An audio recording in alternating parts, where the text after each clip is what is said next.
I have a daughter, Sadie, with my ex-husband, John.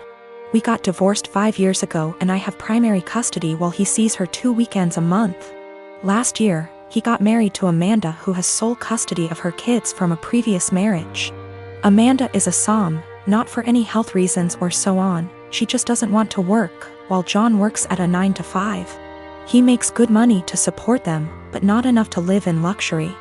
I have a much higher paying job. Since it's just me and Sadie, I make sure she has the best possible life. She goes to a private school, set her up a college fund, and she has much better things than most kids: phone, clothes, etc. I still manage to raise her to be humble and not take things for granted, and she's one of the hardest working people I know.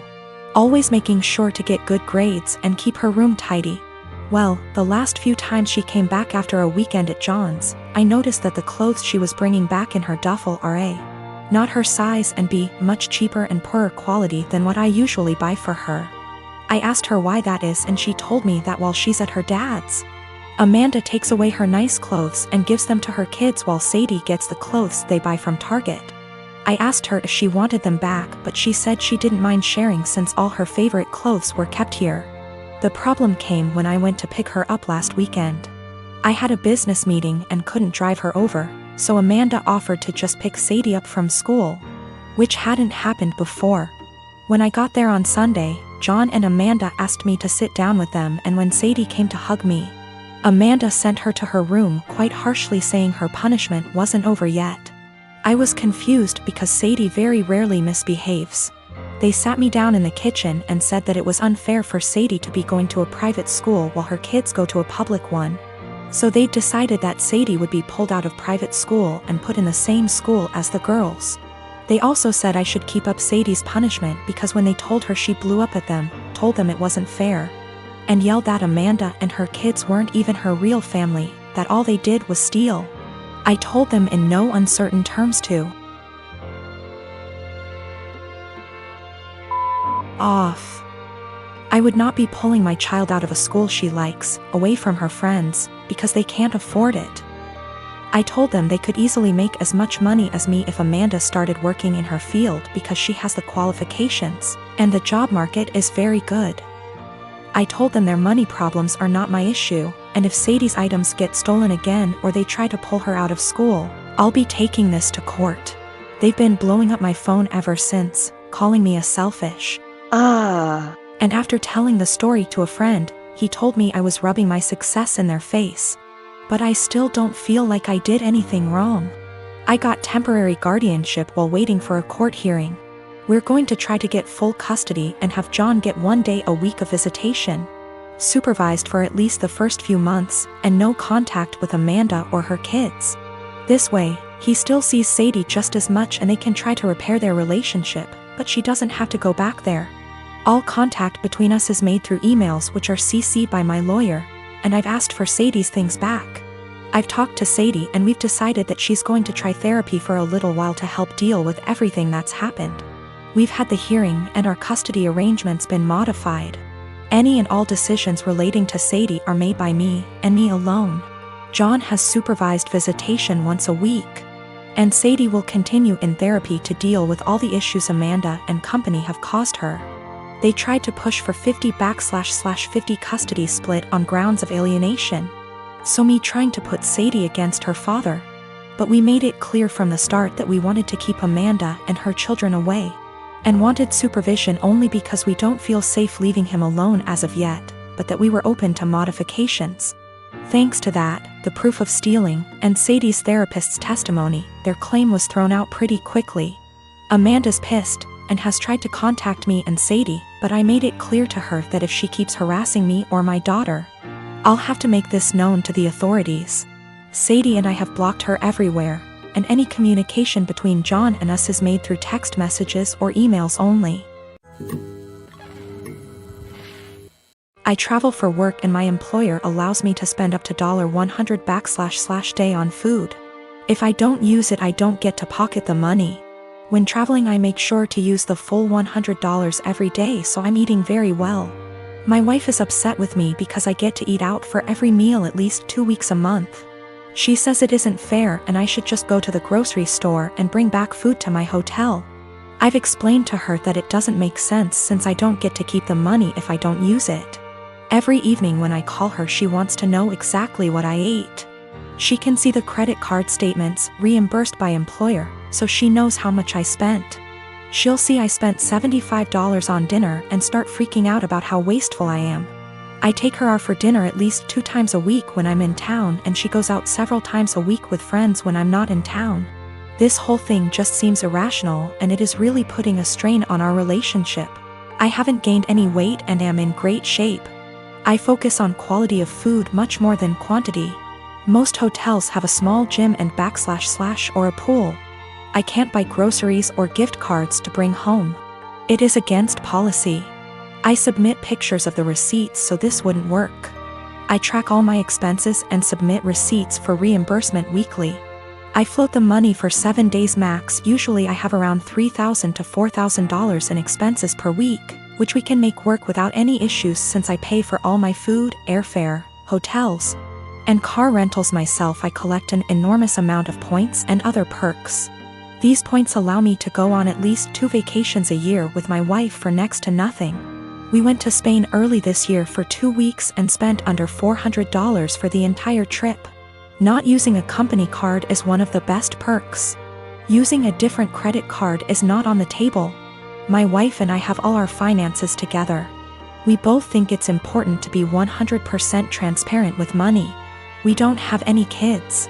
She started a business selling Mary Kay a few years ago. She is working really hard to expand and find new customers. She likes the idea of being her own boss, and I try to do everything I can to support her. I'm rarely gone for 2 weeks at a time. Sometimes I'm gone for only 2 days. On average, a trip lasts 5 days, and I go on 3 a month. A lot are saying Mary Kay is a pyramid scheme. I don't really know that much about the details of the business. I see a lot of women selling makeup, candles, and diet-related products, so I thought this was normal. We've put in around $50,000 over the past 2 years.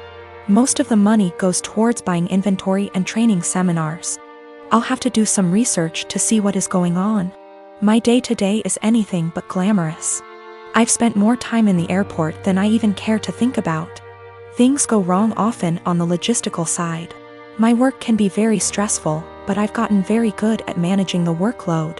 My boss encourages us to use the full expense amount. He understands the stress involved traveling so much.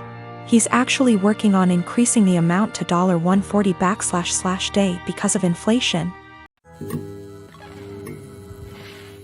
So my fiancé, female, 24 years old, and I, male, 27 years old, got engaged in May and are currently planning for our wedding in August. It's worth mentioning that I'm the sole earner because my fiancé is still in university. I've saved up decent amount of money to afford the wedding. Thing is, her parents get involved in everything, from picking the engagement ring on my behalf, to giving opinions on where we should rent, and now my FMIL is constantly giving opinions on our wedding. FMIL would follow up on everything we do and make negative comments on things like the best man, the guest list, and food. She told my fiancé she didn't like who I picked to be my best man and wanted me replace him after a big argument, but I said no, though my fiancé said we should have just done it. Mother-in-law also wanted me to uninvite people I wanted at the wedding so she could add more guests on her side of family. I said no to that also. Now the current or biggest conflict between us. Mother-in-law called saying she didn't like the venue we picked, which is in our hometown. She wanted me to reconsider, but I said no since my fiancé liked it too. But my fiancé came to me yesterday to show me a venue her mom picked and already paid for, saying, since she paid for it, then I should say yes, this time. I was in shock and angry because not only did she not consult us, but the venue she picked is 3 towns away where my brother-in-law lives. I immediately thought about my disabled parents who cannot travel this distance for health reasons. Besides that, most of my family won't attend because of distance. I said absolutely not, agreeing on this venue. My fiancé said she disagreed with me and I had no right to complain because her mom and dad paid a lot of money for this venue as wedding gift and we should accept it. I calmly explained why I refused, and she kept saying I'm refusing on purpose because I hate her mom and am playing cat and mouse with her. I bluntly said her mom is indeed making this a game and told my fiancé she's either with me or against on this issue. She either backs me up or there won't be any more wedding planning. She got upset and started crying, asking what she's going to tell her mom and why I was making her choose between me and her parents, but I just feel like she's refusing to see why I don't want this specific venue. So what if her brother lives there? I have never been to that town, so having the wedding just cause her mom paid for the venue is not okay. We haven't talked ever since that argument. My friend called me ungrateful fool for turning away a free wedding venue over distance, but I can't help but feel FMIL did it purposely. My mom is a huge Harry Potter nut. She and my dad actually met in a Harry Potter IRC, like Discord but for old people. In the early aughts got married, had kids, and from day one decided to embarrass us for life by naming us after some Harry Potter and Star Wars characters. It's honestly been hell. I have a stupid name, and since we were little my parents have forced stuff like Harry Potter, Star Wars, Marvel movies, etc. down our throats. Everything is about dragons and magic and blah blah blah. I'm so sick of it. Every birthday, every holiday, everything is just organized around fandom. So just like every Christmas, the days leading up to Christmas we have to sit down every night and watch Harry Potter movies. I can usually get away with knitting or drawing on my iPad during this, but this year my mom was like, let's just have a technology and distraction-free night every night. I arranged to go over to my friend Missy's house instead for like 2 nights.